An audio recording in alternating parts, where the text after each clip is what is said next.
గత 30 సంవత్సరాల నుండి క్రైస్తవ సంఘ కాపరిగా పనిచేస్తూ మరి సోషల్ సర్వీస్లో కావల్లో అలాగే కావలి నియోజకవర్గంలో ఏ ట్రస్ట్ కూడా చేయలేని అనలేని సేవలు మరి కావలి పట్టణానికి మేము అందించడం జరిగింది.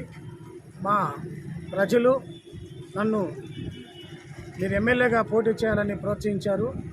అదేవిధంగా మరి జడా శ్రావణ్ కుమార్ గారు జేబీఎంరావు భారత్ పార్టీ వ్యవస్థాపక అధ్యక్షుడు, ఒక హైకోర్టు న్యాయమూర్తిగా పనిచేస్తూ 24 సంవత్సరాలు ఇంకా సర్వీస్ ఉన్నప్పటికీ మరి దళితులకు, బడుగు బలహీన వర్గాలకు, ప్రజలకు సేవ చేయాలన్నటువంటి మైనార్టీలకు సేవ చేయాలనే ఉద్దేశంతో ఆయన విఆర్ఎస్ ఇచ్చి మరి ఈరోజు జేబీఎంరావు భారత పార్టీ తరఫున ఆయన పార్టీని స్థాపించి ఈరోజు అతి తక్కువ కాలంలో 175 నియోజకవర్గాలకు అలాగే పార్లమెంటు 25 పార్లమెంటు నియోజకవర్గాలకు ఆయన పోటీ చేయడమే కాకుండా మరి ఎనలేని మరి సేవలు కొద్ది కాలంలోనే ప్రజలు చేసి మంచి మన్ననలు పొందారు.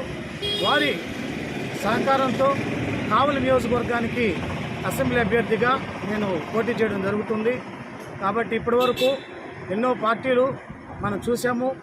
ఎంతోమంది భూస్వాములు, వ్యాపారవేత్తలు, ఇంకా పొలిటికల్గా ఉన్నటువంటి ఎంతోమంది సీఎంల కొడుకులు మరి పాలన చూసాము.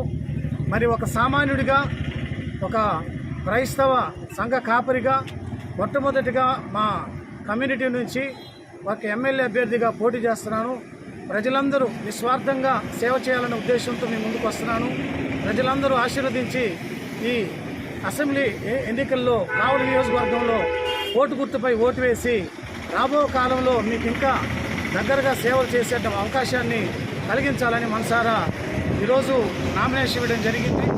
మరి రాబో కాలంలో మీ అందరి యొక్క ఆదరాభిమానాల కోసం మీ మధ్యకు వస్తాను. నాకు గడిచిన 2.5 నెలల క్రితం ఒక చిన్న యాక్సిడెంట్ జరిగి కాలు ఇరిగింది. అయినప్పటికీ కూడా ప్రజలకి సేవ చేయాలా, ఇలాంటి అవకాశం అలా 5 ఏళ్ళకి కూడా రాదు.